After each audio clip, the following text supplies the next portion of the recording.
tomar como modelo el de la provincia de Buenos Aires, porque es un ministerio público peculiar. Es un ministerio público peculiar porque reúne tres ramas de gestión. Reúne el Ministerio Público Fiscal, reúne el Ministerio Público Tutelar, bajo la égida de un procurador, el Ministerio Público Fiscal, el Ministerio Público Tutelar y el Ministerio de la Defensa. Los tres ministerios, las tres ramas de gestión del ministerio se encuentran juntos. Esto es peculiar, se da creo que solamente en alguna provincia que no recuerdo si es La Pampa. Este es un ministerio público impresionantemente amplio de 8.700 personas entre profesionales y no profesionales en los 20 departamentos judiciales de la provincia de Buenos Aires. Y voy a abordar el tema puntualmente de la legitimación procesal del Ministerio Público, que es muy importante justamente cuando se ventilan intereses que exceden lo privado.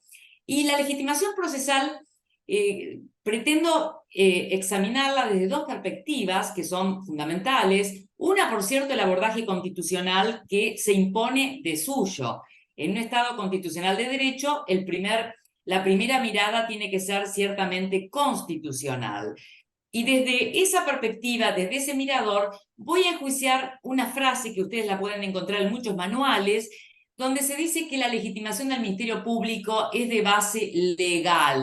Ya les pido que cuando vean eso, sé que ustedes son de abogados de parte y que son también procedentes de órganos estatales, pero cuando escuchen la legitimación procesal o la legitimación recursiva del Ministerio Público es de base legal y se encuentra en los códigos de procedimientos, ya eso les diría yo que es una pobreza que ya criticaba Vidar Campos, que nos decía que la legitimación procesal del Ministerio Público no podía recluirse, no podía esconderse, quedarse aislada en los códigos de procedimientos, porque en un Estado de derecho constitucional, donde hay una supremacía constitucional, nada es un enclave que está por fuera de la Constitución.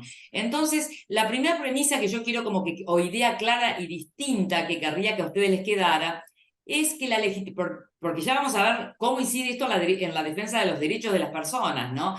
De nosotros, que la legitimación del Ministerio Público es de base legal, ciertamente, porque está regulada por los códigos. No vamos a decir que no es de base legal, pero la legitimación del Ministerio Público es de base constitucional y convencional, porque no hay nada que escape al Estado o al derecho convencional y al derecho constitucional. Y en ese orden, si bien no vamos a aplicar la Convención Americana de Derechos Humanos, el artículo 8, no lo vamos a aplicar al Ministerio Público porque no es una persona física, pero sí vamos a aplicar la Constitución, la parte orgánica de la Constitución, porque el Ministerio Público es un órgano estatal, en la provincia de Buenos Aires además tiene raigambre constitucional. Entonces, la primera idea clara y distinta que les adelanto para desarrollar, que lo adelanto, es que es pobre hoy repetir, como muchos libros lo hacen, que la legitimación del Ministerio Público, la legitimación recursiva, debe buscarse en los códigos de procedimientos. Ciertamente la vamos a encontrar en los códigos de procedimientos, pero muchas veces nos vamos a encontrar con la insuficiencia de los códigos de procedimientos, porque en un Estado convencional y constitucional hay una proliferación de derechos, que generan obligación de actuar en materia de órganos estatales. Y justamente el órgano estatal obligado a la defensa del derecho objetivo y de esos tratados internacionales, piensen ustedes en las convenciones sobre los derechos de los niños, por ejemplo, todos esos derechos tienen que ser ejecutados, tienen que ser concretados. Entonces, esto supone una obligación de actuar para el Ministerio Público. Y entonces vamos a ver cómo la Corte, cómo el propio Ministerio Público ha superado la insuficiencia de los textos procedimentales y ha cimentado su legitimación en la Constitución y en convenios internacionales que tienen supralegalidad o que integran la propia Constitución porque tienen rango constitucional. Entonces, primera afirmación desde un abordaje del derecho constitucional: no hay nada que esté fuera de la Constitución. Entonces no nos digan, no, el Ministerio Público no tiene legitimación porque el Código de Procedimientos no se la da. Porque esa legitimación, ya vamos a ver de qué surge la legitimación. Esa legitimación va a encontrar fundamento en los tratados y en la parte orgánica de la Constitución. Yo, como les adelanté, voy a tomar como modelo el Ministerio Público de la provincia de Buenos Aires, porque justamente es el que engloba las 3 ramas de gestión, entonces me parece paradigmático. Y porque en definitiva el Ministerio Público es una idea unitaria que genera una unidad a la diversidad, porque las 3 ramas de gestión son Ministerio Público, forman parte del Ministerio Público. Podrá discutirse el tema de la autonomía de la defensa, ese es otro tema, pero lo cierto es que tanto el Ministerio, tanto la parte penal como la parte de la defensoría, de la defensa pública, como la parte pupilar, son ramas del Ministerio Público. Y desde el abordaje, y el segundo aporte que voy a hacer, primero, destacar el énfasis en lo constitucional. No quedarnos con los lugares comunes que acotan la competencia del Ministerio Público. Yo les confieso que hay una corriente fuerte a restringir la competencia del Ministerio Público. Pero seamos conscientes que cada vez que se restringe la competencia del Ministerio Público, se restringe la defensa del interés de la sociedad, del interés de la sociedad. Tengamos esa idea. Que todo esto lo voy a ir desarrollando de a poquito, pero quiero como adelantar el esquema de exposición. El segundo abordaje que pretendo hacer como aporte es quizás un poco diferencial de lo que se puede, de lo que se suele hacer, es el abordaje desde el punto de vista del derecho administrativo. Ustedes dirán, ¿qué tiene que ver el derecho administrativo con la legitimación judicial? Pero lo cierto es que yo les acabo de decir que los órganos estatales, como el Ministerio Público, no tienen derechos, no tienen garantías, no tienen derechos. Los derechos, las garantías, son de las personas. Y entonces, ¿cuál es la legitimación del Ministerio Público o de un órgano estatal? La fuente de la legitimación de un órgano estatal es la competencia, concepto netamente administrativo, regulado por el derecho administrativo, dependiente del derecho administrativo. Es decir, lo repito porque muchas veces se dice los derechos del Estado. El Estado no tiene derechos. Los derechos, las garantías, la parte dogmática de la Constitución, que todos conocen tanto la Constitución Federal como las constituciones locales, la parte dogmática, lo que Vidal Campos llamaba el derecho de la libertad, eso es para las personas. Los órganos estatales, los poderes públicos, están también en la Constitución, no están fuera de la Constitución. Son fundamentales para garantizar los derechos de las personas, para posibilitar los derechos de las personas. Están en la parte orgánica de la Constitución, la segunda parte de la Constitución, que Vidal Campos llamaba el derecho del poder, el derecho constitucional del poder. Pero entonces, el correlato del derecho de la persona, el correlato de los derechos y de las garantías de las personas en los órganos estatales es la competencia del órgano. Y va a ser la competencia del conjunto el conjunto de facultades para actuar que tiene un órgano. Y esto es muy importante porque la competencia del órgano, la competencia del poder de que se trate, la competencia del Ministerio Público, será la fuente de la legitimación procesal. Porque ya vamos a ver qué es la legitimación procesal. Pero tengamos en cuenta que así como los derechos nutren la legitimación procesal de las personas, yo recuerdo cuando yo hacía mi maestría con el profesor Barra que se paseaba con su pipa, en ese momento fumaba, ya no fuma más el doctor Barra, bueno, y decía, la legitimación es el espejo del derecho. La legitimación, él consideraba que había que suprimir interés subjetivo, interés legítimo, derecho subjetivo. Es el derecho. La legitimación procesal está dada por el derecho.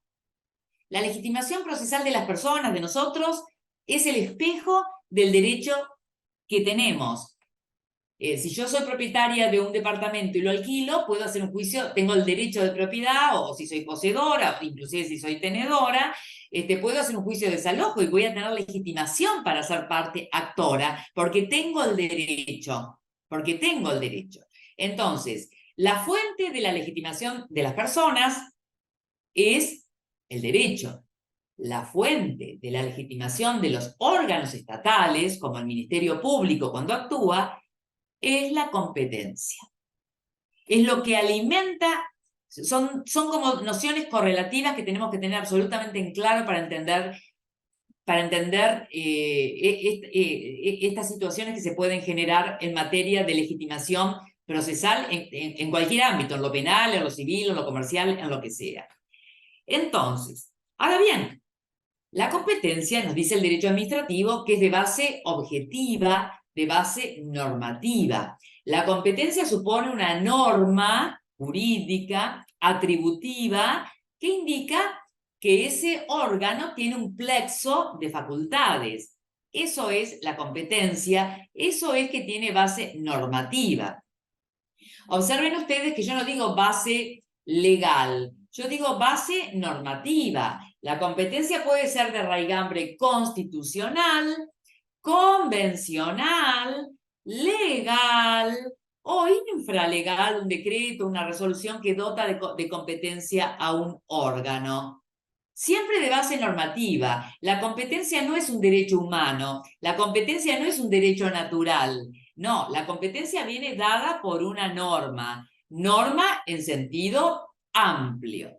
Ahora bien, ¿cómo se entiende la competencia? Y esto es fundamental porque en derecho, ya voy adelantando, en derecho procesal rige un principio, en general en los códigos, que es el principio de taxa, sobre todo en penal, es el principio de taxatividad, que está contemplado, me estoy referenciando siempre al derecho de la provincia de Buenos Aires en esta oportunidad, que está contemplado este principio de taxatividad, está contemplado en los artículos 421 y 422 del Código de Procedimientos Penal de la provincia de Buenos Aires. ¿Qué significa este principio de taxatividad? Significa que las partes solo pueden recurrir, interponer recursos cuando el código los autoriza y a las condiciones y formas que los autoriza. Y significa que el Ministerio Público solo puede interponer los recursos que el Código de Procedimientos autoriza. Por eso, esa frase que cuestioné al inicio de esta exposición, que yo dije, no, la legitimación del Ministerio Público lo van a encontrar, lo he visto millones de veces escrito, es de base legal. Claro, de acuerdo al principio de taxatividad, podría interpretarse que es de base legal, porque es como que el código le restringe la legitimación al Ministerio Público, solo cuando expresamente la contemple. Pero lo cierto es que justamente la jurisprudencia ha cuestionado este principio, que en realidad este principio de taxatividad no tiene ni base constitucional. Yo los invito a que alguno por ahí, no estoy hablando de la taxatividad en materia penal, sino en materia recursiva, básicamente. Los invito a que vayamos pensando, porque yo estoy haciendo un poco la trazabilidad de este principio, la trazabilidad en cuanto al estudio de este principio que tanto se repite de taxatividad recursiva, y la verdad es que no surge de ninguna norma, es como, o sea, lo contempla el código, lo dice, pero justamente el código no puede estar contra la Constitución. Entonces, si de pronto el Ministerio Público, que ya vamos a ver de acuerdo a su competencia cómo la interpretamos, tiene que interponer un recurso porque está en juego una garantía constitucional de un menor, por ejemplo, no se puede considerar que este principio vede aplicar la Constitución. Pero Perdón, sí, profesora, sí, perdón, no tiene que ver con el postulado de permisión expresa que decía Linares. del artículo Bueno, 19 o el principio de vinculación positiva. Eduardo, ahí voy. Estaba Perfecto, justo por empezar con eso. Esto de la permisión perfecto. expresa de Linares, Eduardo, y nos dice Eduardo, es justamente la competencia. ¿Cómo se interpreta la competencia? Entonces, hay distintos abordajes, pero hoy el principio que la Procuración del Tesoro sostiene y la Corte Suprema sostiene no es el principio de la permisión expresa ni de lo razonablemente implícito en lo expreso. Es decir, en un primer momento, en un apego literal o en un apego normativo, se decía que si es de base normativa la Constitución, quiero subrayar que estoy hablando de la Constitución justamente porque es de la competencia, porque es justamente la competencia la que va a alimentar y nos va a determinar la legitimación. Eduardo nos decía la permisión expresa de Linares. En un principio, y con esto no quiero decir que Eduardo sea un anticuado, por favor, ¿no? en un principio se sostuvo el postulado de la permisión expresa, es decir, el órgano solo podía ser aquello que estaba expresamente autorizado, porque a diferencia de las personas físicas, no rige el principio de libertad para las personas estatales, sino que tienen competencia para aquello que la norma lo autoriza. Este principio evoluciona y se admite, bueno, el órgano tiene competencia para hacer lo que está en la norma, claramente lo que está en la norma, pero también lo razonablemente implícito en lo expreso. Lo razonablemente implícito significa que lo puedo inferir de la letra de lo expreso, siempre tomando como base la norma, lo que la norma autoriza. Pero este principio evoluciona y hoy les diría yo que hay prácticamente unanimidad y hoy la competencia se entiende sobre la base del principio de especialidad. Esto lo sostiene la Procuración del Tesoro en muchísimos dictámenes, y esto lo sostiene la Corte Federal, y lo sostiene con particular énfasis Julio Comadira, lo sostenía Julio Comadira, fallecido, lo sostienen sus dos hijos, Fernando y Pablo, lo sostiene Casañe, yo les diría hoy que la Suprema Corte de la Provincia de Buenos Aires, para darles algunos ejemplos conocidos, ¿no? El principio, ¿qué significa el principio de la especialidad?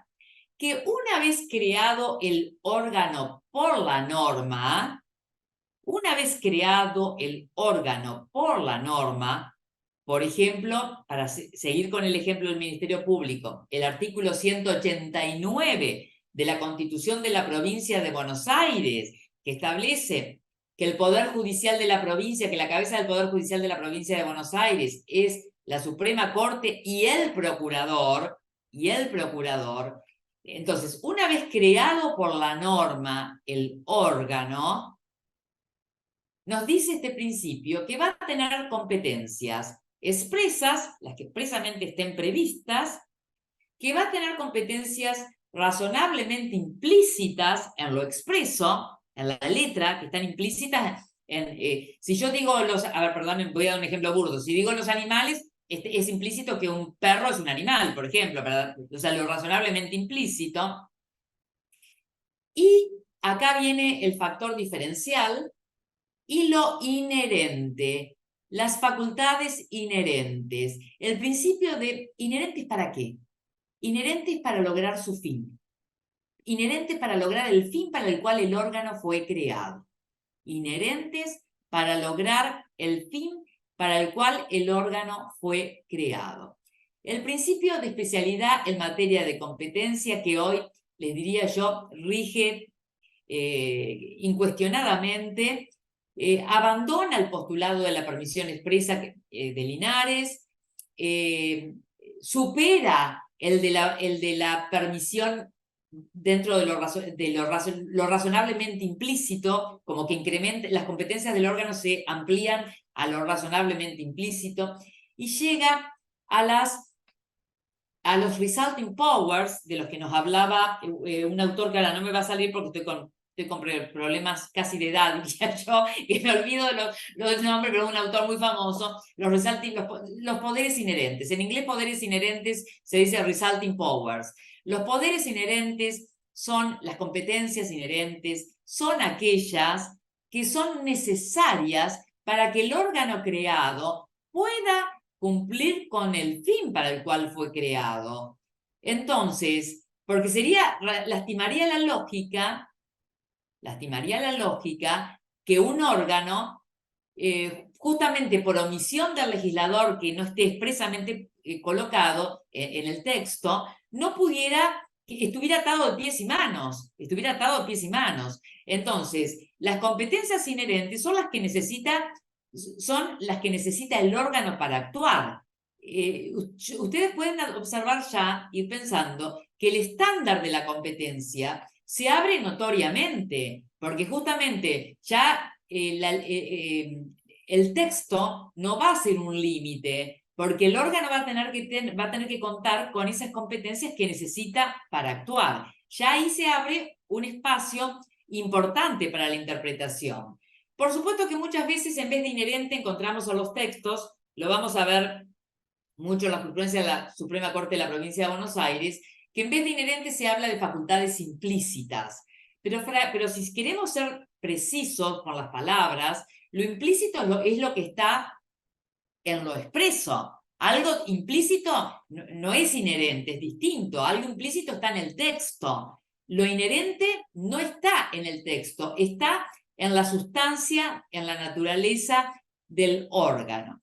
Entonces, con esto lo que yo quiero, la conclusión a la cual pretendo llegar entonces es que si la legitimación procesal y recursiva de los órganos del Estado, pensando en el Ministerio Público, que es el objeto de estudio de esta exposición, si la legitimación procesal y recursiva de los órganos del Estado es dependiente de la competencia, a diferencia de lo que acontece con las personas cuya legitimación viene dada por los derechos que puedan tener, entonces, ¿cómo voy a determinar esa legitimación procesal?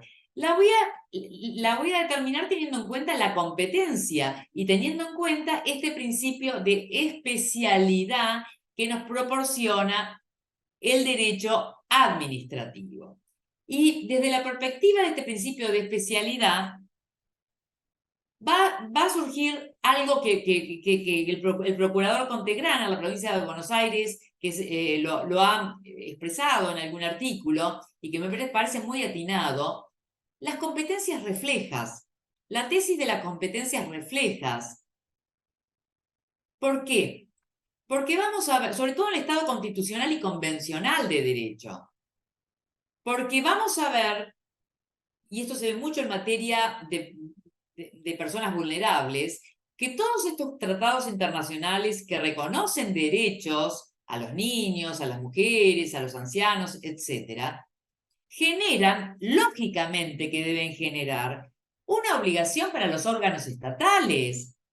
Generan una obligación, esto es derecho objetivo, los tratados, la Constitución misma, es derecho objetivo. Todo esto que se reconoce, que muchas veces parecen como lindas palabras nada más, el derecho a la salud, todos estos derechos, el derecho a no ser discriminado por razón de edad, etc., todos estos derechos que están como en la Constitución, pero parece como que es un limbo, porque tienen que bajar a la realidad, todos estos derechos, si no estamos mintiendo, si la Constitución no miente, que no puede mentir, todos estos derechos necesitan ser aplicados por el Estado. Y justamente es el Ministerio Público como garante del interés social, es el Ministerio Público como protector del interés, del derecho objetivo, del interés social, el sujeto obligado a pedir a los jueces que lo apliquen. Muchas veces vemos jueces que aplican, que a veces hasta se habla del activismo judicial. Pero ciertamente estos derechos que generan una correlativa obligación de los órganos estatales. Entonces, estas son las competencias reflejas, Si hay derechos de los niños, si hay derechos de las personas enfermas, si hay hay un montón de derechos, esos derechos, para que no sean palabras vanas, generan obligaciones del Estado y de los órganos estatales, y singularmente genera obligaciones, genera competencia, refleja. ¿Por qué se llama refleja? Porque no dice, no es que habilita el Ministerio Público hará tal cosa. Sí, eso lo reconoce con mayor facilidad los fallos de la Corte Interamericana de Derechos Humanos, que no vacilan en decir que es el Ministerio Público el que debe defender y velar para que estos derechos de raigambre convencional se cumplan. Los fallos de la Corte Interamericana de Derechos Humanos no vacilan y vemos muchísimas jurisprudencias en este sentido.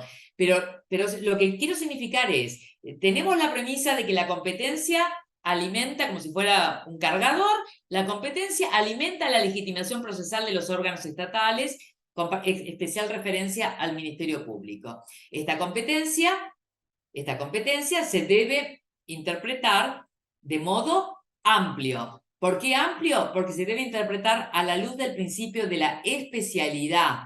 El principio de especialidad postula 3 niveles de competencias. Competencias expresas, competencias razonablemente implícitas en lo expreso y competencias inherentes. Competencias inherentes, que son las necesarias para que el órgano cumpla con su fin.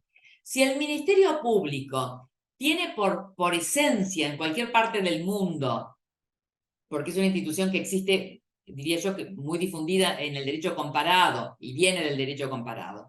Si el Ministerio Público tiene por función velar para que se cumpla el derecho objetivo, entonces esta función va a requerir todas las competencias que sean necesarias para que pueda velar. Y si tiene que estar legitimado en un juicio para reconocer los derechos de los niños, algún derecho de un niño, o para interponer un recurso, por ejemplo, de reconocimiento de filiación, de reconocimiento sí, de paternidad, por ejemplo, y el código no le reconoce la legitimación, entonces el Ministerio Público podrá invocar una competencia refleja en que justamente es él el defensor del derecho objetivo. Y ese derecho objetivo hoy, en un Estado constitucional y convencional de derecho, se nutre de estas convenciones internacionales. Entonces, yo no sé si va quedando perfilada la idea, pero competencias inherentes son las necesarias para cumplir con su fin. El fin es cumplir con el interés social, el fin del Ministerio Público, con el derecho objetivo. El derecho objetivo hoy es riquísimo, no es simplemente los códigos, son las convenciones, es la propia jurisprudencia que expande. Podemos decir que hay una expansión. Se habla a veces de una inflación de derechos. Se habla de una inflación de derechos y vemos con cierto escepticismo cuando salimos a la calle que la gente duerme muchas veces a la calle, que no tiene alimentación, etc. Entonces vemos que hay muchos derechos, pero que no son derechos que se cumplan. Entonces, lo que corresponde es justamente que algún órgano del Estado sea el responsable de pedir a los jueces que tenga la acción, y que tenga la acción no solo pública en materia penal, sino que la tenga en otros campos que sean necesarios. Y ahí es donde va a jugar entonces estas competencias inherentes que surgen de aplicar el principio de especialidad que hoy campea según la jurisprudencia de la Procuración del Tesoro y según la jurisprudencia de la Corte Federal y según la doctrina incontestablemente, aplicar este principio de especialidad en materia de competencia para, les diría yo, o como válvula de escape, a este principio de taxatividad que no tiene rango constitucional y que implica una restricción de la legitimación procesal del Ministerio Público. Restricción que siempre es sorteada, pero ¿por qué? Es sorteada por interpretación. Si nosotros compulsamos la jurisprudencia administrativa de la Procuración General ante la Suprema Corte de la Provincia de Buenos Aires, siempre siguiendo con este ejemplo del Ministerio Público de la Provincia de Buenos Aires, vamos a ver que cada vez que hay que defender los derechos de un niño, por ejemplo, o de los niños, niñas y adolescentes, el Ministerio Público, la Procuración, perdón, dictamina, la Procuración General ante la Suprema Corte, y dice, si bien el Código de Procedimientos de la provincia de Buenos Aires no contempla la legitimación procesal del señor asesor de menores e incapaces, lo cierto es que esta dimana de 2 puntos.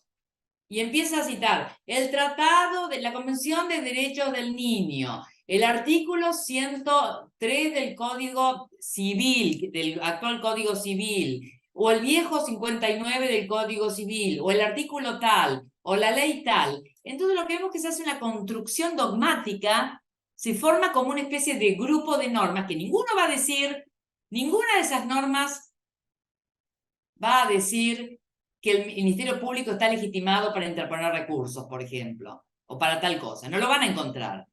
Pero sí va a reconocer derechos, por eso le estoy hablando de competencias reflejas. Esas normas van a reconocer derechos en las personas. Y entonces el correlato del reconocimiento de derechos a las personas es que el Ministerio Público pueda exigir su cumplimiento ante los jueces.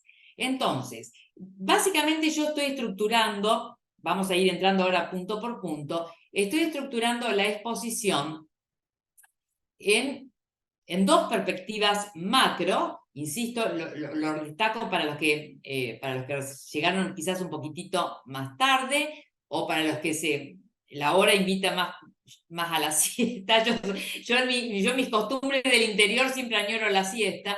Bueno, hemos abordado esta exposición desde 2 perspectivas. Uno, la dimensión constitucional que no puede faltar. Es decir, la legitimación del Ministerio Público no puede recluirse en un código de procedimientos, por más que el código lo diga. Esto lo digo con este desparpajo porque lo dice Vidal Campos claramente en fallos, donde dice, comentando fallos, donde dice, más allá del embrollo legalista, el embrollo legalista, dice Vidal Campos, con la legitimación, lo dice en sentido amplio, el caso es del Ministerio Público, pero lo dice también para las personas, dice Vidal Campos, con la legitimación hay que ser generoso y no mezquino. Con la legitimación hay que ser generoso y no mezquino, porque la legitimación es la puerta de acceso, la puerta de concreción del derecho. La puerta de concreción del derecho de las personas y también por la vía de la legitimación del Ministerio Público, la concreción también del derecho de las personas. ¿Por qué? Porque va a ser el Ministerio Público... Hola, hola. Perdón, sentí un ruido. Porque va a ser el Ministerio Público el que va a pedir la aplicación de esos derechos de las personas. Lo dice, lo he leído en el doctor Gustavo Moreno, que justamente dice que la intervención del Ministerio Público, lo dice con relación al Ministerio Público tutelar, la intervención del Ministerio Público hace la garantía del debido proceso. Hace la garantía del debido proceso. Y ahora vamos a ver un poco, para entender un poco estos conceptos que he abordado desde la perspectiva del derecho administrativo, pero que también he abordado o he pretendido explicar desde la perspectiva del derecho constitucional, perdón, y que he pretendido también explicar desde la perspectiva del derecho administrativo a través del principio de especialidad de la competencia, que nos mencionó Eduardo. Aclaradas estos dos ejes de análisis, el constitucional y el administrativo, porque no podemos hablar de derechos cuando hablamos del Estado o del Ministerio Público, tenemos que hablar de competencia, y si hablamos de competencia hablamos de organización administrativa y hablamos de derecho administrativo, y en consecuencia hablamos de base normativa, sí, pero base normativa interpretada a la luz del principio de especialidad que reconoce tres rangos de facultades expresas, implícitas e inherentes.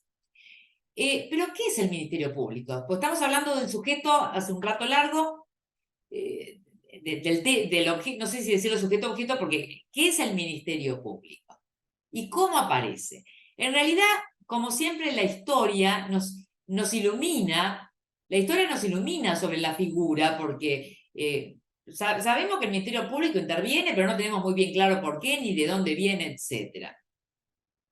El Ministerio Público, insisto, en la provincia de Buenos Aires se encuentra organizado en una unidad la diversidad, porque es único. El Ministerio Público en la provincia de Buenos Aires, lo repito para los que llegaron más tarde, creo que tiene un esquema parecido al de la provincia de La Pampa, pero me puedo estar equivocando totalmente, porque no me acuerdo si es La Pampa o alguna otra provincia.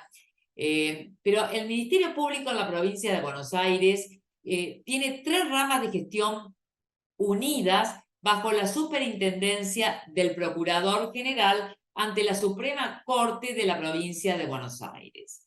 Es decir, que el Ministerio Público Fiscal, que es lo penal, básicamente, la acción pública en materia penal, el Ministerio Público de la Defensa pública para los pobres y ausentes, para aquellos que no tienen representante, defensor, y el Ministerio Público tutelar de niños e incapaces, como se decía antes, o personas necesitadas de apoyo, como se dice ahora, es decir, Ministerio Público Fiscal, de la Defensa Pública y tutelar, pupilar o tutelar, son las 3 ramas del Ministerio Público. Todas son Ministerio Público, todas son Ministerio Público.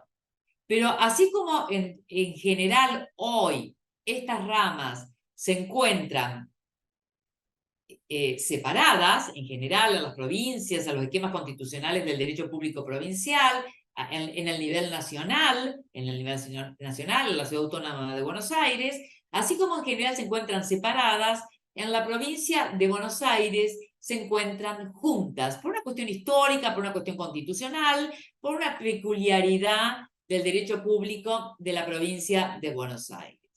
Y otro dato a tener en cuenta de este Ministerio Público que estoy describiendo de la provincia de Buenos Aires, de acuerdo a su tradición histórica y de la Constitución, es que forma parte, este Ministerio Público, forma parte del Poder Judicial de la provincia. No es un cuarto poder, no es independiente. En la provincia de Buenos Aires, las 3 ramas de gestión se encuentran unidas bajo la superintendencia del Procurador General. Ha habido, después me referiré, una modificación normativa que ha dado más autonomía a la defensa pública, plasmada por una modificación de la ley 14.442 de la provincia de Buenos Aires. Se ha reconocido una mayor autonomía de la defensa pública.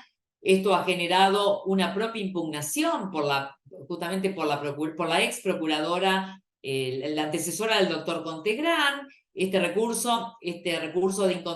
acción de inconstitucionalidad ha sido sostenida por el doctor Contegrán, ha motivado un fallo adverso en el sentido de que reconoce, un fallo de la Suprema Corte que reconoce la mayor autonomía de la reforma normativa de la defensa pública. Hay un recurso extraordinario planteado ante la Corte Federal, pero todos estos datos, más allá, quizás son de detalle, quizás a ustedes no les interesen tanto.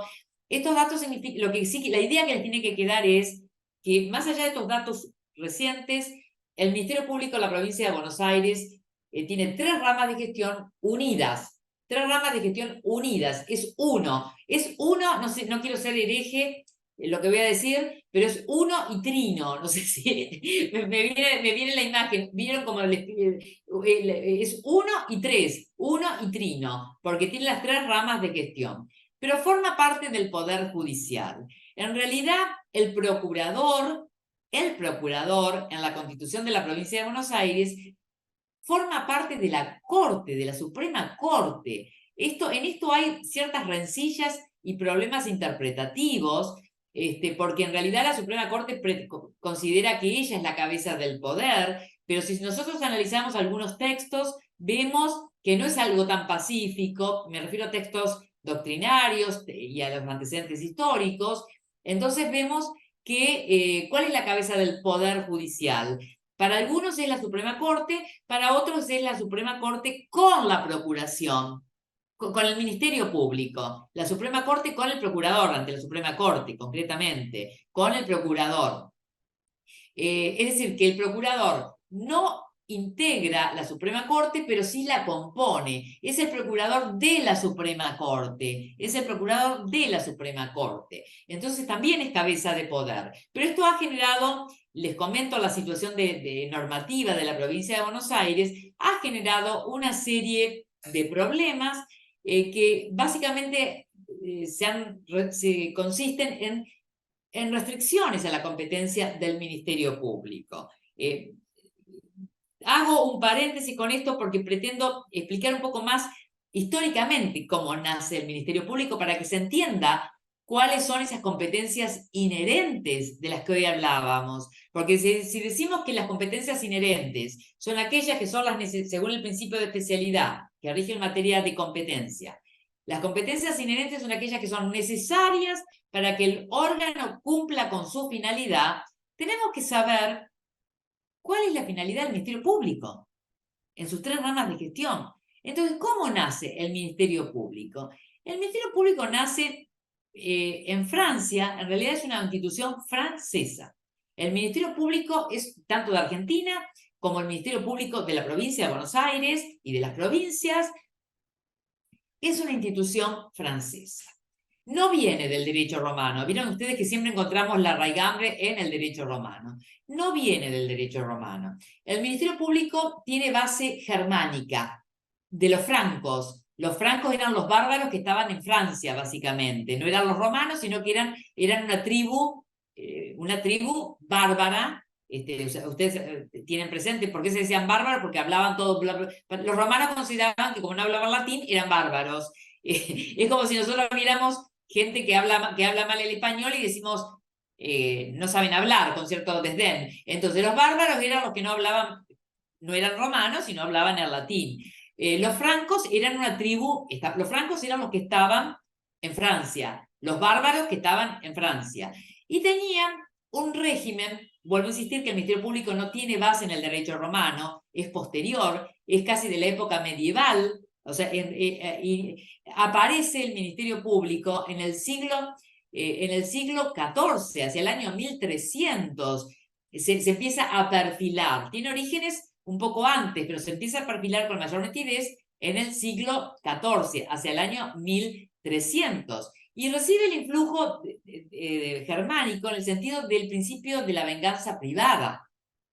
En los bárbaros, el principio que imperaba era el principio de la venganza privada. Es decir, las cuestiones, los conflictos entre las personas se tenían que dirimir en términos generales entre las propias personas. No está pulido lo que es un interés social.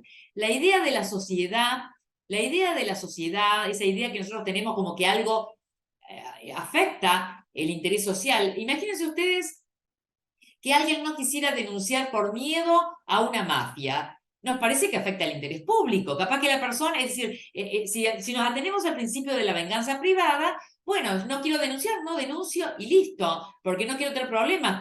Pero eso no contamina al resto de la sociedad si se va expandiendo el crimen. Entonces hay un interés público, aunque yo no esté afectada, aunque ninguno de nosotros esté afectada por la venta, no sé, estoy dando ejemplos, por la venta de drogas o por situaciones así, aunque no llegue a nosotros, en el caso que no llegue, aunque no llegue a nosotros, nos interesa como sociedad porque sabemos que esto es como las olas que en algún momento nos pueden afectar. Hay un interés social. Esa idea de interés social en el derecho germánico no estaba perfilada, no estaba pulida. Había una idea privada, la venganza era privada, alguien me robaba algo y bueno, era un interés entre las partes. Muy bien.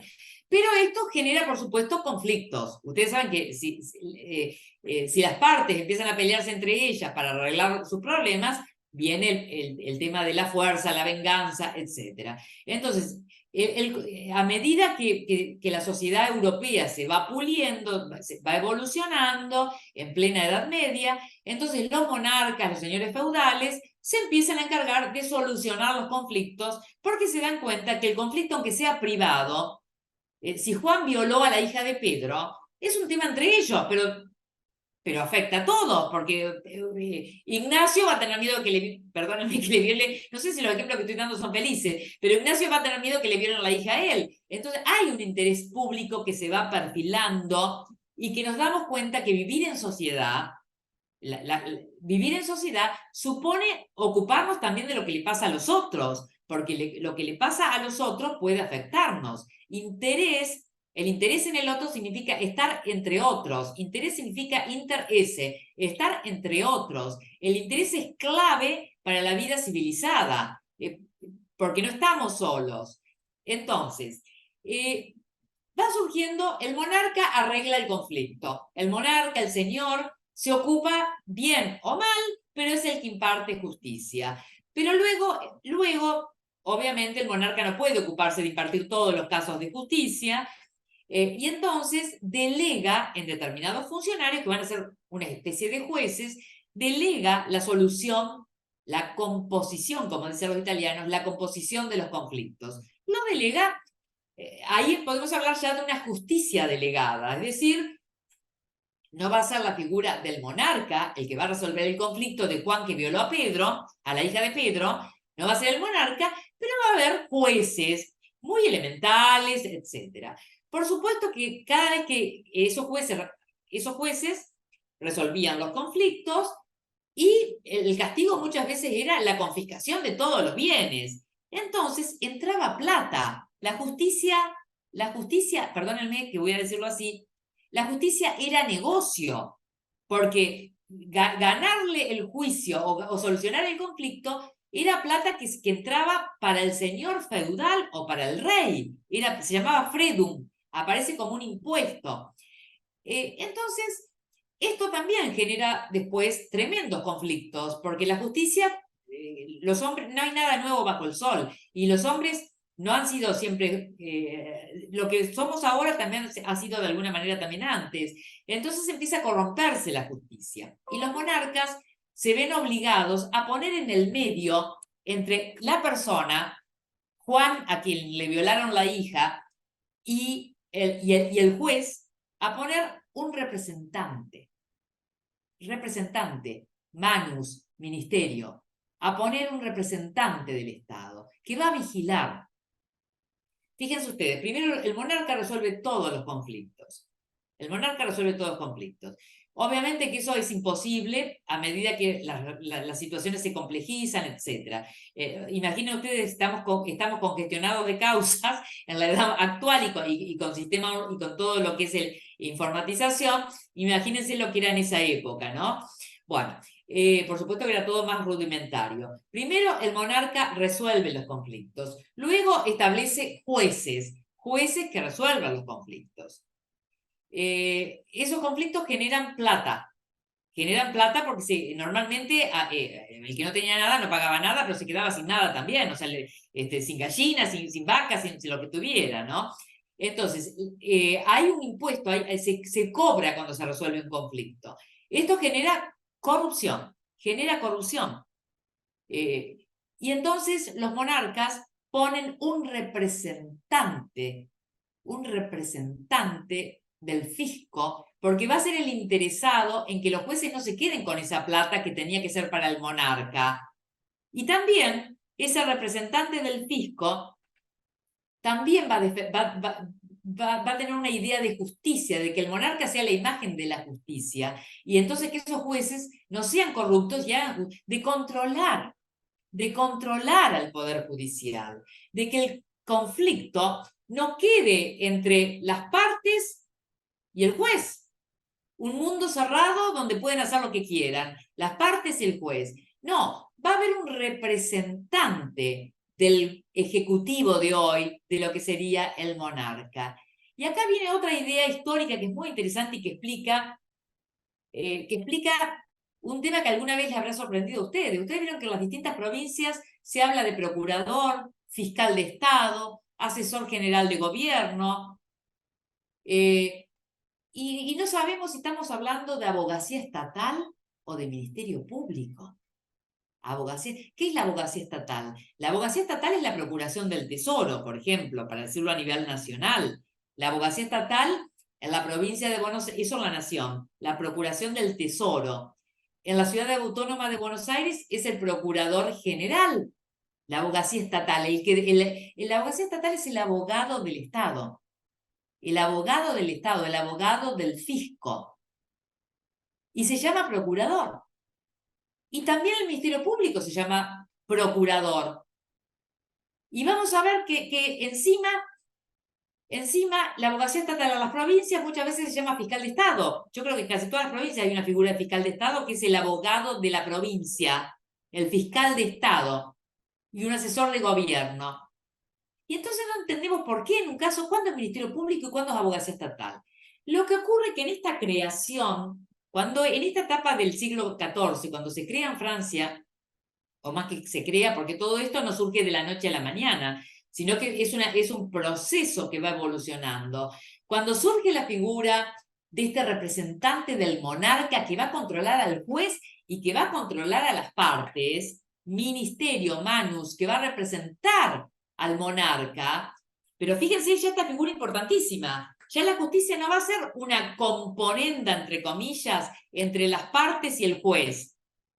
No, va a haber un representante del monarca que va a estar mirando, Eso es una garantía también para las partes, porque si no, se puede poner de acuerdo el juez con una de las partes y embromar a la otra. Entonces, aparece así la figura, pero la figura del Ministerio Público aparece mezclada con las figuras de la abogacía estatal, porque la abogacía estatal y la abogacía propia del Ministerio Público nacen juntas.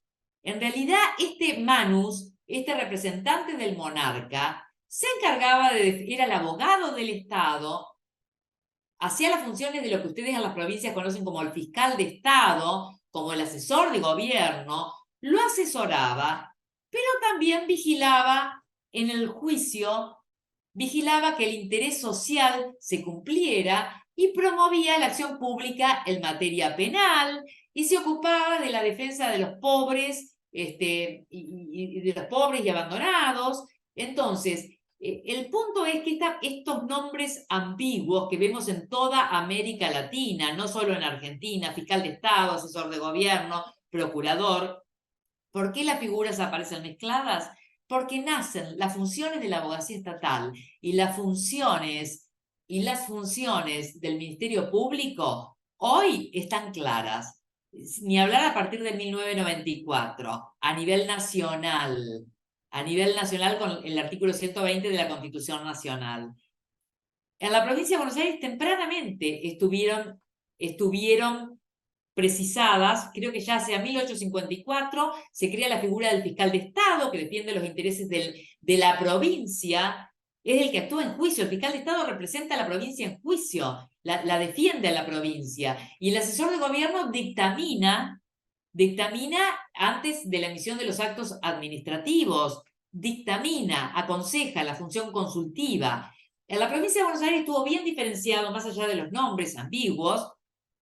Bueno, en la provincia no son ambiguos los nombres porque no hay procurador. En la provincia de Buenos Aires tenemos procurador general ante la Suprema Corte, que es justamente la función judicial, que es la acción pública y que tiene competencias extrapenales, pero actúa en el proceso judicial. Esa es la figura del procurador ante la Suprema Corte. Y después tenemos la figura desde temprano, ya desde 1854 y antes también, la figura del fiscal de Estado y del asesor de gobierno. Esas dos figuras, ese binomio, entiendo yo, porque algunas otras provincias he visto que también están así perfiladas, están representando la abogacía del Estado, lo que hoy a nivel nacional es la Procuración del Tesoro y el Cuerpo de Abogados del Estado, que dictaminan y actúan en juicio. Y entonces ustedes van a ver que la terminología queda con mucha confusión la terminología, porque ustedes recordarán que se da vista al fiscal de Estado, para que conteste la vista, y el asesor de gobierno dictamina. Vista en lo judicial y dictamen en la parte consultiva. Esto en cuanto a la abogacía del Estado. Y en el Ministerio Público ha quedado también esa diferencia. porque el procurador ante la Suprema Corte actúa actúa en la etapa casatoria en el marco de los recursos extraordinarios, y en el marco de los recursos extraordinarios dictamina. Si nosotros miramos los distintos artículos de los recursos extraordinarios, que básicamente son 3 en la provincia de Buenos Aires, vamos a ver que dictamina. Pero siempre estas terminologías, vista y dictamen, vista es cuando es parte, cuando actúa como parte el Ministerio Público. Esta ambigüedad, la terminología, es resabio de un tronco común. La abogacía estatal en su fase judicial y en su fase consultiva formaba parte del Ministerio Público.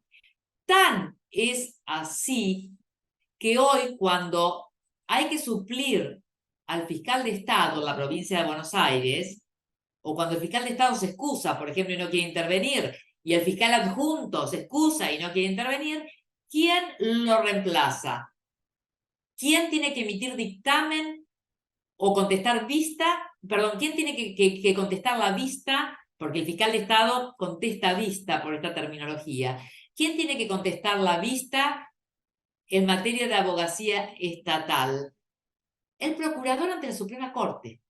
Hay una norma expresa que lo dice, porque en realidad hay como un cordón umbilical. La abogacía estatal es un desprendimiento. La abogacía estatal es un desprendimiento del Ministerio Público. Esto en toda América Latina. Si ustedes miran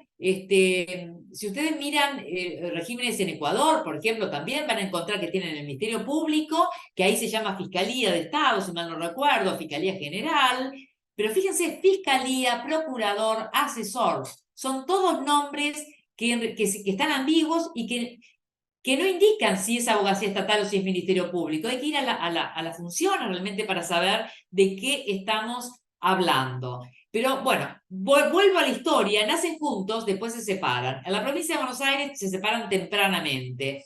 En el nivel federal se separan tardíamente. La Procuración del Tesoro y el Ministerio Público estuvieron muy entrelazados hasta 1994. Hasta 1994 a nivel nacional.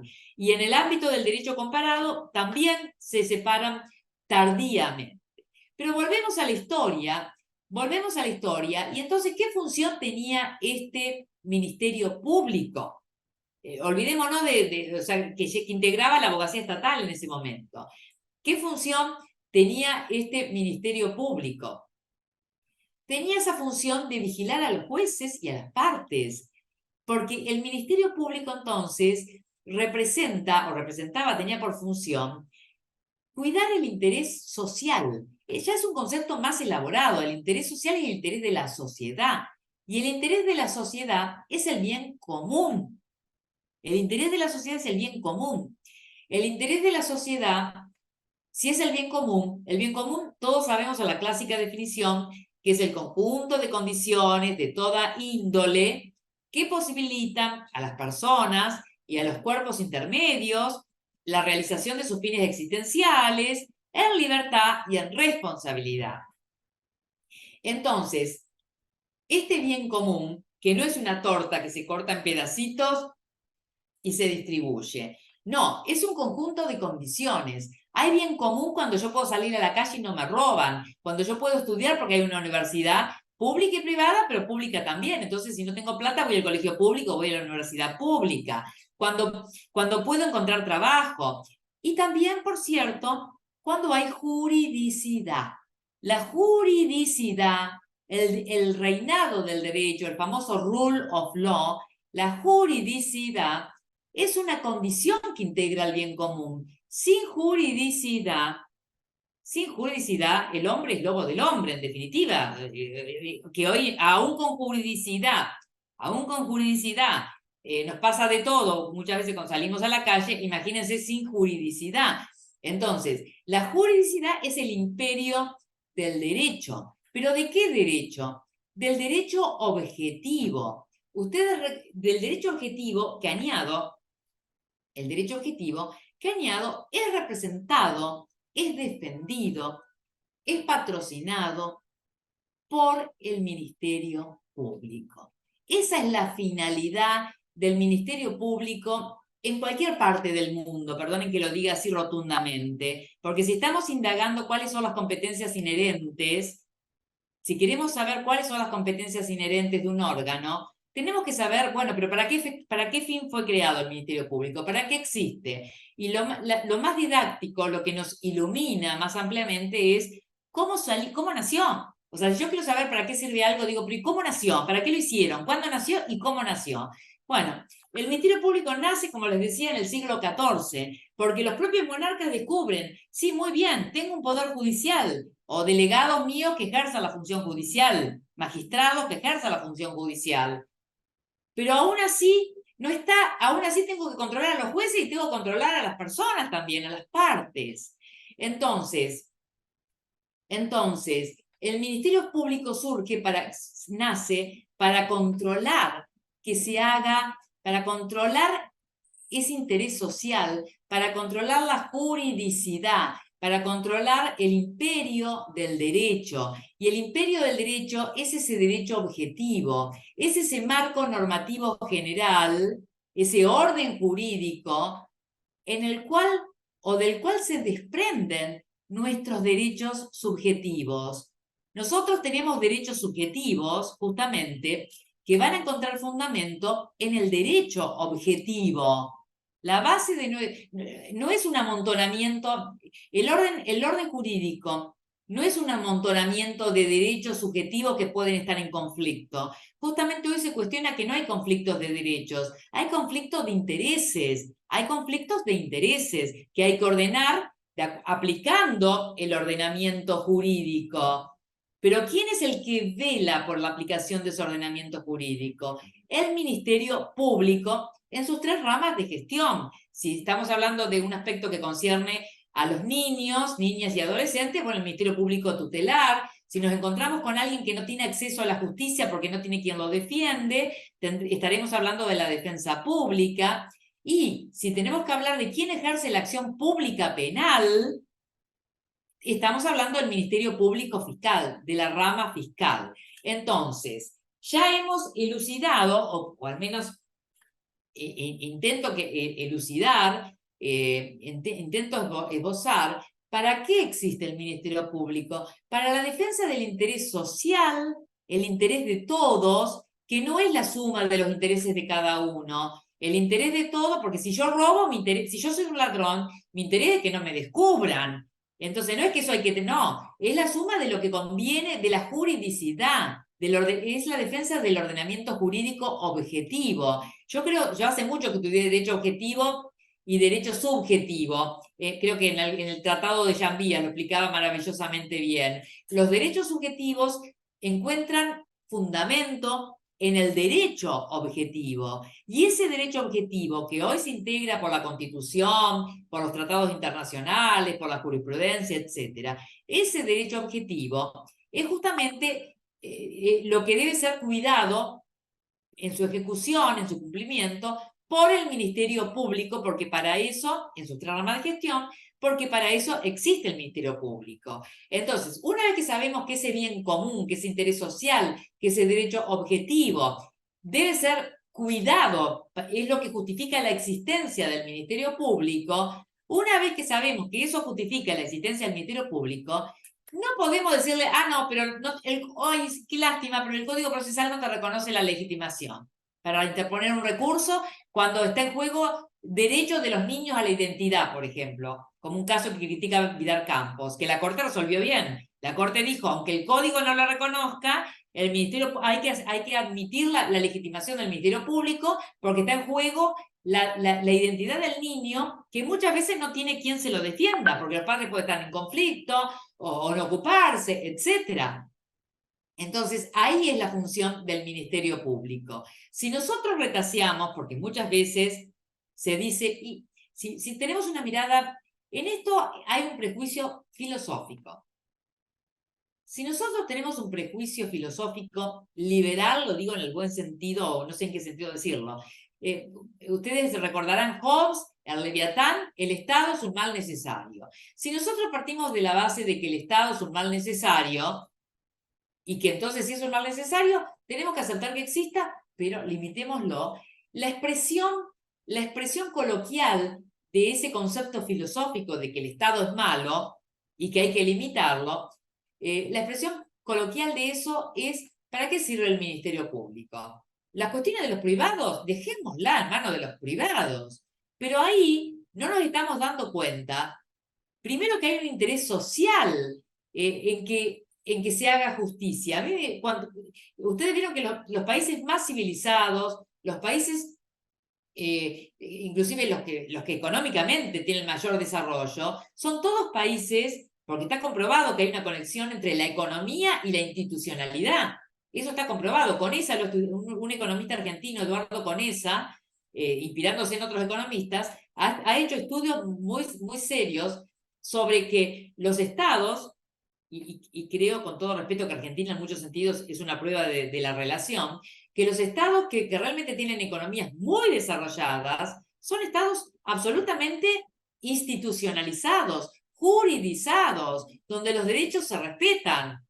Entonces, cuanto menos juridicidad hay, cuanto menos institucionalidad hay, la economía se cae, no funciona la economía tampoco. Entonces, a veces hasta por sentido práctico tenemos que ser privilegiar el derecho. Entonces, en una visión negativa del Estado, como diciendo, no, pero ¿para qué existe el Ministerio Público? Que se entiendan los particulares entre sí, el juez puede aplicar el derecho. Iuria, curia, no me sale ahora la palabra, pero bueno, el juez aplica el derecho. Sí, el juez aplica el derecho, pero ahora tenemos que ir entonces, y ya voy pasando más a lo técnico, a la legitimación y al proceso, para entender si tiene que estar el Ministerio Público y qué interés defiende el Ministerio Público, o cómo se inscribe el interés en el proceso, en el litigio, cómo se inscribe el interés de las partes, el interés del Ministerio Público y el interés del juez. Entonces, abordemos con Carneluti lo que es la legitimación procesal. ¿Qué es la legitimación procesal? ¿O qué pretende el proceso? El proceso es un proceso, perdón, no quiero usar la misma palabra, el proceso es un mecanismo de conocimiento para reconocer el derecho en un proceso dialéctico donde las partes, una dice yo tengo derecho a esto, la otra le contesta yo quiero, supongamos que yo soy propietaria de un departamento y quiero desalojar a mi inquilino. Entonces yo, y a mi inquilino que tiene niños menores, una ancianita, etc. Entonces, ¿quiénes son las partes? Está el interés del propietario, del locador, que quiere, que es dueño y tiene un interés. Tiene un interés y esgrime un derecho. Dice, yo tengo este interés jurídicamente protegido, tengo un derecho. Está el derecho del inquilino que dice, no porque que diga lo que diga, no sé, no me quiero poner ahora a defender, a pensar qué es lo que puede decir el inquilino, pero invoca un interés, invoca el inquilino. Está el derecho del juez, está el interés del juez, no el derecho, el interés del juez. ¿Cuál es el interés del juez? El interés del juez en el conflicto, en el proceso, es externo. Y esto lo explica muy, pero muy bien Carneluti y permite ubicar en este esquema al Ministerio Público. Carneluti explica que en el proceso tenemos intereses internos y tenemos intereses externos. Los intereses internos son básicamente de las partes, pero también del Ministerio Público, en la medida en que conciernan aspectos de interés social. Entonces, interés interno para Carneluti no es interés privado, no necesariamente, porque el interés de las partes puede tener, un tema de capacidad, un tema de identidad, es un interés privado de la parte. Yo tengo derecho, el niño tiene derecho a su identidad, a su verdadera paternidad. Es un interés privado de la parte, pero también interesa al orden público, al Estado, a la sociedad, que se cumpla ese derecho. Entonces, el interés interno no es sinónimo, explica Carneluti, de interés privado. Interés interno son los intereses de las partes, y las partes, para Carneluti, son el que invoca un derecho, el que resiste esa pretensión y también el Ministerio Público. Porque el Ministerio Público es una parte imparcial. El Ministerio Público está defendiendo el interés de la sociedad. El Ministerio Público fue instalado en la época, digamos, del monarca, que les contaba, en el siglo XIV, pero para defender a la sociedad, porque a la sociedad le importa que los conflictos se solucionen conforme a derecho. No es indistinto para la sociedad, vuelvo a insistir, toda sociedad civilizada es más perfecta y eso se trasunta en muchas cosas, inclusive en la economía. Entonces, como lo acabo de decir. Entonces, hay un interés, porque intento graficar lo que es interés social, que puede parecer abstracto, pero que en realidad no lo es. Entonces, el Ministerio Público es un interés interno del litigio, del proceso, junto con las partes. El Ministerio Público es una parte, y por eso al Ministerio Público se le da vista, y contesta vista al Ministerio Público. Por más que hay mucha confusión y se dice que dictamina. La función dictaminante en ese origen es propia básicamente de la etapa de casación. Dictamina el Ministerio Público cuando está en la etapa de los recursos extraordinarios, porque ahí actúa primordialmente como un consultor que defiende el interés público, pero no tanto como parte. En la etapa ordinaria del proceso, ahí actúa como parte y por eso se le da vista al Ministerio Público cuando hay menores o, o en materia penal, etc. En materia penal, por supuesto, es el titular de la acción pública, además. Entonces, según explica Carneluti, en ese litigio que se va a resolver a través de un proceso, el litigio es un conflicto de intereses. Yo quiero recuperar mi departamento y el inquilino no me lo quiere dar. Entonces, tenemos dos intereses distintos. Vamos a ver cuál es el interés que está protegido por el derecho. ¿Quién lo va a dirimir? Lo va a dirimir el juez, pero va a estar presente el Ministerio Público en una actitud vigilante, lo mismo que en derecho del consumidor y de los usuarios, lo mismo que cuando está en juego el derecho a la salud, o lo mismo cuando está en juego el derecho a un ambiente saludable. Hay distintos supuestos de intervención del Ministerio Público, no tiene solamente la competencia penal, que es la que más admitimos y con la cual estamos más consustanciados, sino que tiene notables competencias extrapenales. Entonces, justamente acá viene el tema.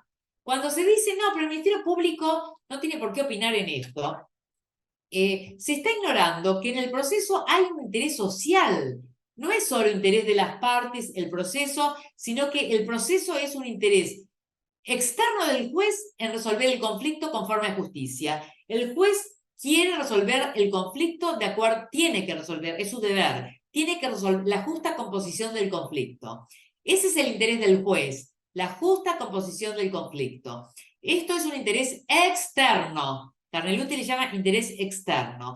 Las partes tienen un interés interno, no necesariamente privado. Interno no es sinónimo de privado. Interno significa que es el conflicto propio de las partes, que van a empezar a pelearse. O supongamos que un niño, ¿quién lo defiende? Si sus padres están peleados, si sus padres no quieren, la madre no quiere denunciar que el padre del niño es el tío. Y no su marido, por ejemplo. Entonces, ¿quién impugna esa presunción de paternidad propia del matrimonio? ¿La va a impugnar la madre? No, ese niño está desprotegido. Entonces, el Ministerio Público es parte imparcial, porque ¿qué defiende? Defiende el interés social de que todas las personas tienen derecho a la identidad, el derecho objetivo, que puede no estar defendido suficientemente por las partes. El Ministerio Público actúa ante la insuficiencia o la inidoneidad de las partes. Un niño, si no tiene sus padres que lo defiendan por algún motivo, porque están peleados, porque tienen intereses contrapuestos, etc., necesita ser defendido por el Ministerio Público, necesita que sus derechos sean hechos valer por el Ministerio Público. Entonces, cuando se rechaza, porque vuelvo a insistir que hay una perceptible, una manifiesta, les diría yo, tendencia, y voy voy a ejemplificarlo, una manifiesta tendencia a retasear actualmente la competencia del Ministerio Público, es manifiesto. lo que estamos haciendo es, si rechazamos la competencia del Ministerio Público, nos estamos olvidando del proceso de Carmeluti. Ustedes vieron que muchas veces, los que la tienen clara son los antiguos, perdón, pero realmente cuando uno lee Calamandrei en Derecho Procesal, cuando lee Carmeluti, dice que claro que es esto, es como leer a Marienhoff también. Y a veces cuando leemos textos más modernos no es tan claro. Entonces, Carmeluti nos aclara, tenemos los intereses internos, que son el interés del Ministerio Público, que representa a la sociedad, pero está dentro el Ministerio Público, es parte, hay que darle vista.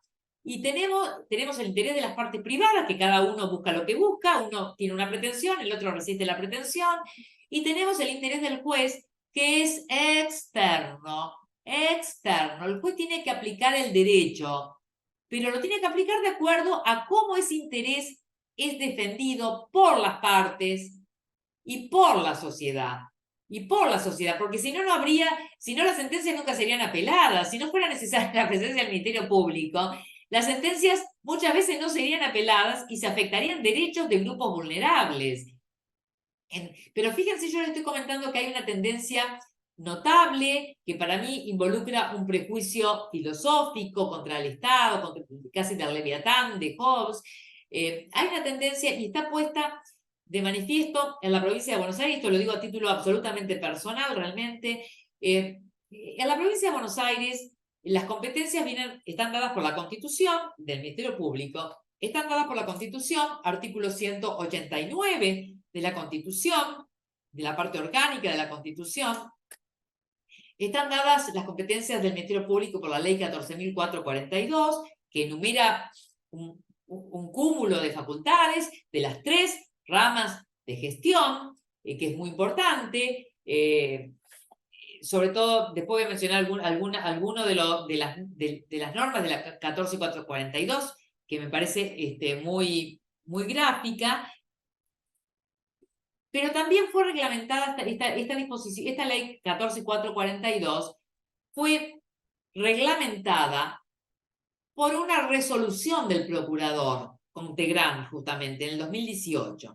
Una resolución muy interesante, que la verdad que a mí me parece que es muy valiosa, porque siempre es bueno precisar las competencias, por más que las competencias, decimos que siempre la jurisprudencia las termina ampliando, porque como dice Vidal Campos, con la legitimación hay que ser generoso y no mezquino, la legitimación de las personas y la legitimación del Ministerio Público. Hay que ser generosos, dice Vidal Campos, y no mezquinos, y no puede recluirse la legitimación a los códigos de procedimientos. Pero entonces, con ese fin de precisar estas competencias, como de hacer un detalle no exhaustivo, pero se dictó en el marco de la Procuración General ante la Suprema Corte, presidida por Contegrán, dicta la resolución 315 del 2018 sobre competencias extrapenales del Ministerio Público. Porque está claro que el Ministerio Público tiene el monopolio de la acción pública penal. Obviamente que ante cualquier situación penal interviene el Ministerio Público Fiscal. En eso no hay ningún lugar a duda. Las competencias más claras son las penales. Ahí no hay ningún tipo de duda, básicamente, en cuanto a la legitimación del Ministerio Público. Pero el Ministerio Público, como les decía, no tiene solo competencias extrapenales, tiene competencias cada vez que está el interés público implicado. Entonces, no va a tener por vía de acción, no va a abrir el proceso, pero sí hay que darle vista. Y aunque no se le dé vista, puede interponer un recurso. Imagínense un caso de menores, que el Ministerio Público, que no se le dé vista al asesor de menores, entonces no puede interponer el recurso porque no se le dio vista oportunamente, no era parte. Nulidad de todo, justamente va a interponer un recurso y va a pedir la nulidad para que justamente se retrotraigan las actuaciones. Entonces, el Ministerio Público tiene competencias penales que son clarísimas y que son las que menos problemas suscitan, pero tiene competencias también extrapenales, que están básicamente en el artículo 29, inciso 4 de la ley 14.442. Y entonces, esta resolución 315...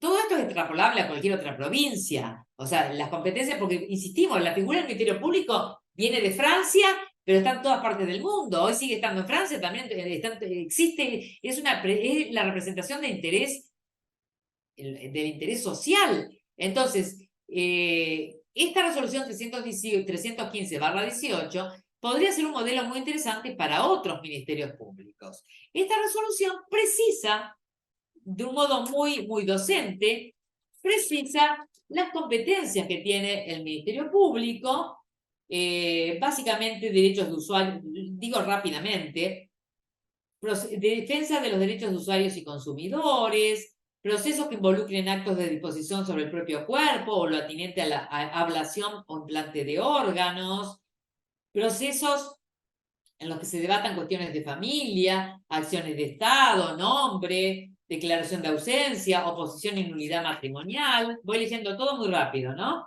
Procesos sucesorios, procesos concursales y de quiebras, procesos atinentes a la determinación de la competencia, cuestiones de conexidad y acumulación de procesos, planteos concernientes a la inconstitucionalidad de normas, planteos de prescripción en el ámbito del derecho administrativo sancionatorio, planteos relativos a la habilitación de la instancia judicial en los casos que tramiten ante el fuero contencioso administrativo, excepciones previas, ejecución de multas, y cualquier otra intervención prevista. O sea, no es taxativo, no es exhaustivo, sino que es ejemplificativo. Pero es muy útil porque básicamente dice, en todos estos casos, le dice el procurador a todo el Ministerio Público, en sus 3 ramas de gestión, en todos estos casos tiene que intervenir el Ministerio Público, no exhaustivamente, pero es útil. ¿Y qué pasa? Esta es una resolución general que emite el procurador en el 2018, la resolución 315/2018, la emite en ejercicio de facultades de superintendencia. En ejercicio de facultades de superintendencia que tiene sobre el Ministerio Público. Es la cabeza, dijimos que el procurador es la cabeza de las 3 ramas de gestión del Ministerio Público. Ahora, ¿qué hace la Corte? Yo esto lo cuento para graficarles a ustedes este prejuicio, esta tendencia a retasear la intervención del Ministerio Público. ¿Qué hace? Esto es del 2018, resolución 315 del 2018. La Corte dicta un acuerdo que es como una norma reglamentaria, es el acuerdo 3957, lo hace en noviembre del 2019, es decir, lo hace, les diría yo, más de un año después, donde declara la nulidad parcial. Fíjense que de alguna manera es un conflicto muy interesante de poderes esto, ¿no? Porque se supone que la Suprema Corte está integrada por los jueces y el Ministerio Público, la configuración de la provincia de Buenos Aires. La Suprema Corte, que se integra con el Ministerio Público, declara la nulidad, no total, pero sí parcial, de esta resolución de oficio. No hay ningún cuestionamiento, esto es un acto directamente de oficio. La nulidad parcial de esta resolución 315/2018. Y en todos estos supuestos que yo les fui leyendo a ustedes, dice que no, acá dice el procurador no está habilitado por ley, porque los fundamentos que invoca esta resolución 315 son normas constitucionales, son como lo que yo les decía a ustedes, competencias reflejas, Código Civil, el derecho al ambiente sano de la Constitución, pero esas normas que se invocan en esta resolución 315 de temas de orden público o de interés social, no dicen que el procurador, no habilitan al Ministerio Público a actuar, pero surge, como les decía yo, ¿quién cuida el orden objetivo como competencia inherente? ¿Quién cuida el derecho objetivo? El Ministerio Público. Es una competencia absolutamente inherente, razonablemente implícita y en algunos casos expresa. Pero la Corte dice, el Ministerio Público solo puede actuar cuando una norma expresa lo faculta. Y entonces, toda norma, todo supuesto de esto que yo les precisé, donde no hay una habilitación legal expresa, anula. Es decir, tiene un concepto absolutamente, les diría yo, literal de permisión expresa, que nos hablaba Eduardo hoy. Aplica el postulado de la permisión expresa a la competencia. Dice, no, esto no está permitido. Esto no está permitido por la norma puntualmente. Bueno, con esto lo que les quiero decir es, ahora, lo más interesante y muy gracioso, no sé si es gracioso, esto no es gracioso en realidad, dos cosas son para observar.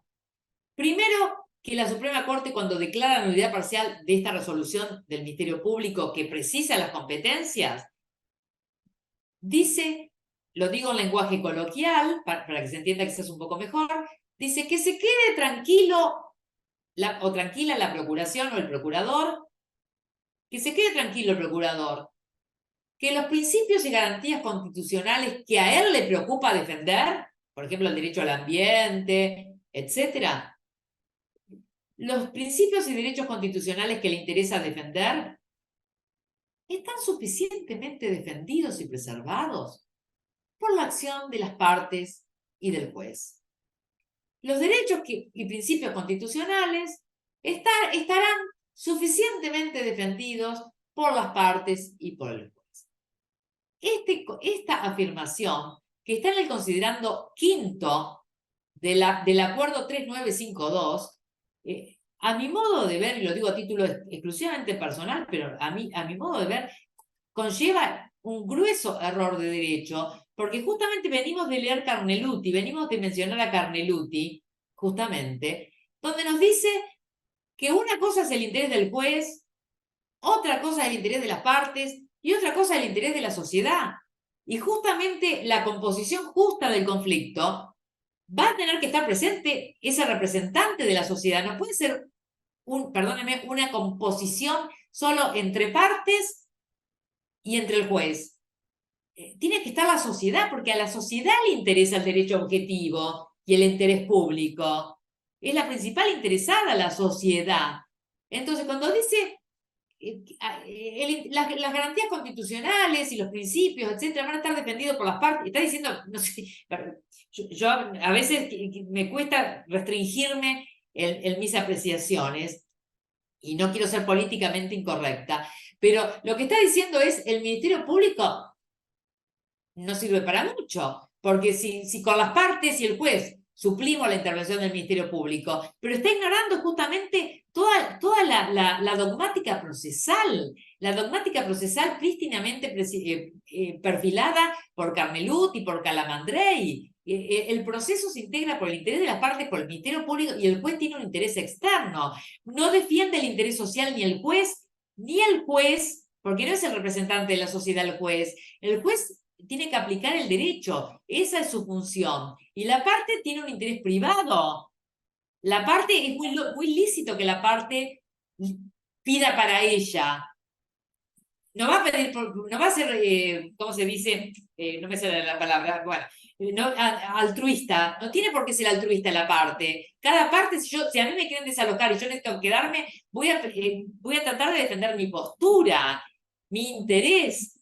Entonces, con esto lo que les quiero decir es que hay una tendencia a restringir las facultades del Ministerio Público, manifiesta. Esto dio lugar a un conflicto que fue saldado posteriormente, relativamente saldado, por otra resolución en el 2021, que es la resolución 1578.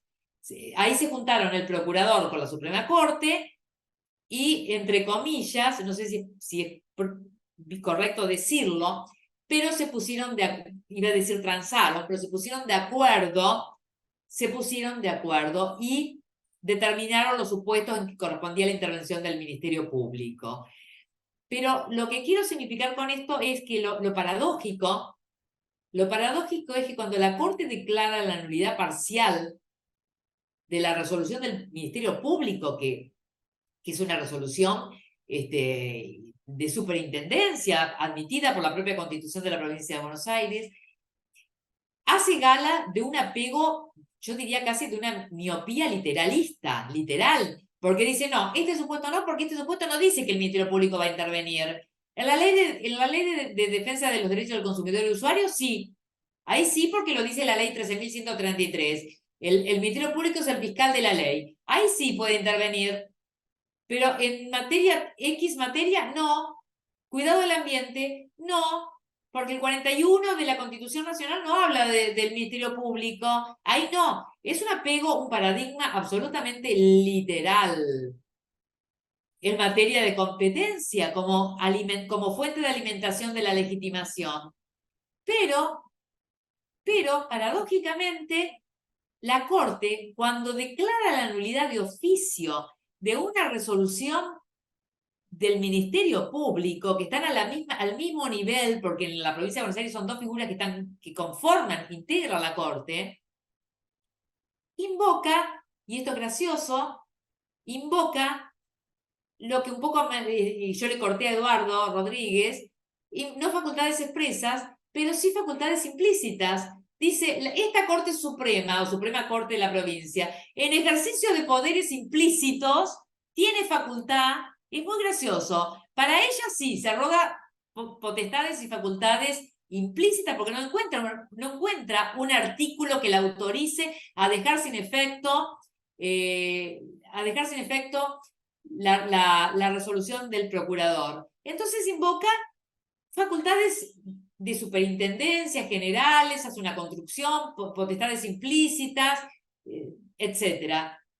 Y en ejercicio de eso declara la nulidad sobre la base, aplicando ahora sí un paradigma absolutamente de la permisión expresa para nulificar la resolución del procurador general. Entonces, todo este meollo o entuerto, no sé cómo llamarle, un poco complicado de seguir si ustedes no están familiarizados con la normativa de la provincia de Buenos Aires, lo que nos pone de manifiesto es que hay una tendencia a restringir el rol del Ministerio Público en sus tres ramas de gestión. Restringir el rol del Ministerio Público en sus tres ramas de gestión es limitar el Estado de Derecho, es limitar el derecho objetivo. Si yo lo hago retroceder al Ministerio Público, limito la garantía del derecho objetivo, limito la juridicidad.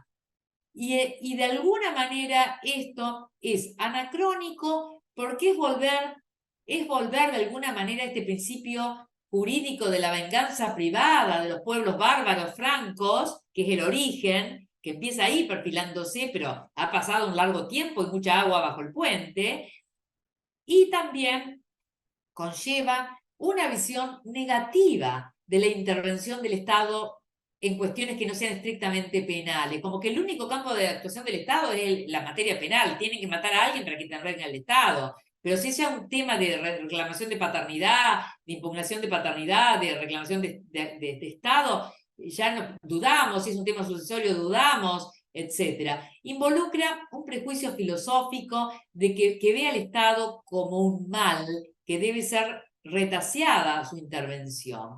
Y nosotros consideramos, en una postura más aristotélica tomista, menos liberal, a lo personal, y ya para concluir, porque estamos ya estamos, nosotros consideramos que el Estado, como dice Aristóteles, como dice Santo Tomás, es la creación más destacada de la razón humana, porque permite justamente un mínimo ético de convivencia humana.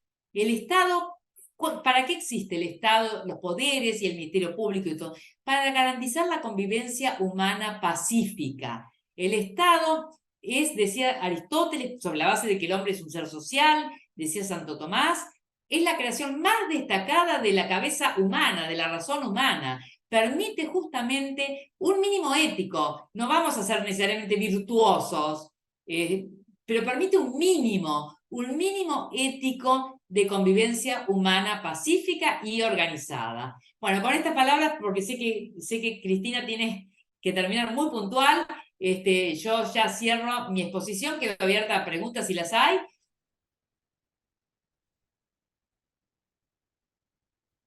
Buenas tardes, doctora. Yo me acabo de integrar en el final porque estoy con algunos temas de salud.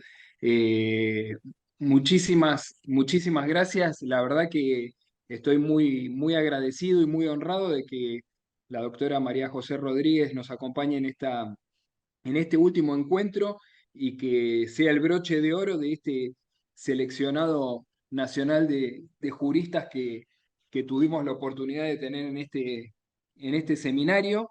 Y bueno, como siempre, muy agradecido porque la doctora María José Rodríguez es muy, muy, muy generosa con todos nosotros. Así que nuestras expresiones de gratitud y también, bueno, a todos los colaboradores de acá de la Asociación de Magistrados y Funcionarios, a la doctora Lió, a Cristina Tamone, que nos acompañó durante todo este largo camino. Por supuesto, a todos ustedes que hicieron posible que pudiéramos dictar este curso y recordarles nada más bueno, de acá dentro de un mes, quienes quieran obtener el certificado de aprobación del curso pueden presentar algún trabajo de alguno de los temas que dictaron los docentes. Cualquier cosa me pueden escribir a mí, al mail que les dejé al principio, que después les va a recordar bien Cristina. El tema que ustedes elijan con un planteo inicial y algún disparador reflexivo final. 10 páginas máximo, mínimo 5. Porque esto es un intercambio, digamos, entre colegas. ¿Les gustó el tema de la doctora Rodríguez? Bueno, tratan el tema de la doctora Rodríguez. ¿Les gustó el tema del doctor Fiorilli? Acceso a la información pública. ¿Les gustó el tema del doctor Carnota? Toman el tema que ustedes elijan y sean libres. Así que bueno, muchísimas gracias. No sé si queda alguna pregunta para la doctora Rodríguez, a la que le reitero mi enorme cariño y mi agradecimiento. Gracias, Tristán. Yo te agradezco a vos y a Cristina, y además los felicito porque realmente me parece que este curso ha sido magnífico, y además, como les decía a Cristina hoy también, y lo hago extensivo a vos, esto implica una difusión valiosísima del derecho público, ¿no? Tan necesaria para la vida democrática, porque justamente el derecho público, el derecho administrativo es el derecho que nos permite vivir democráticamente, es fundamental para la vida civil. Así que bueno, los felicito yo a ustedes realmente, ¿no? Y les agradezco esta invitación y quedo a disposición si alguno tiene interés, porque a mí me fascina el tema del principio de taxatividad. Yo estoy buscando la trazabilidad del principio de taxatividad. Trazabilidad me refiero a la raigambre, el origen del principio de taxatividad en materia recursiva, ¿no? Así que yo quedo a disposición, después mi mail o mi correo, estoy lejos de la máquina, no lo puedo escribir, pero se lo piden a Cristina o a Tristán, quedo a disposición para cualquiera que desee que yo le dé información, algún material, lo que sea, ¿no? Perfecto, estamos todos en Muchísimas contacto. gracias, Después doctora. el círculo después termina siendo muy chico y después nos terminamos encontrando todos en cualquier sitio, en Sí. cualquier congreso, en cualquier actividad académica. Así que bueno, acá estoy viendo, sin ir más lejos, a la prima de un gran amigo y compañero de trabajo que me acabo de enterar hace poquito. Así que, bueno, un cariño muy grande y para lo que deseen estamos a disposición. Tienen nuestros correos electrónicos. Así que, bueno, estamos en contacto y muchas gracias por todo. Ya nos veremos Yo en quería, futuros cursos. muchas Sí. gracias, doctor. Quería agradecerles muchísimo por la inmensa calidad de todos los disertantes. Fue un Tal curso cual. espectacular, espectacular. La verdad que sí, Muchas comparto con gracias. tus palabras. Muchísimas gracias Muchísimas gracias. por todo. Gracias a ustedes. Bueno, en realidad nosotros seríamos, futbolísticamente hablando, seríamos los ayudantes de campo de Scaloni. Sí. La doctora Alió Scaloni y después los jugadores ahí tienen a una de los Messi que tenemos, que es la doctora Rodríguez. Bueno, muchísimas Bueno. gracias. Bueno, mil gracias. Muchas gracias a todos Muchas y gracias bueno, y por también a todo. Lourdes le agradecemos, que siempre ha Sí, estado Lourdes, pendiente sí. de todo. A Lourdes, a Claudio, a la A doctora todos, a Alió, todos. como dije recién, y sobre todo a los Sí, alumnos. por Muchísimas supuesto, por gracias. supuesto. Gracias, Muchas gracias a todos, Muy amable. Bueno, Muchas gracias. Hasta Hasta luego. pronto. Chao, Hasta hasta luego. pronto. Hasta luego, mil gracias. Gracias.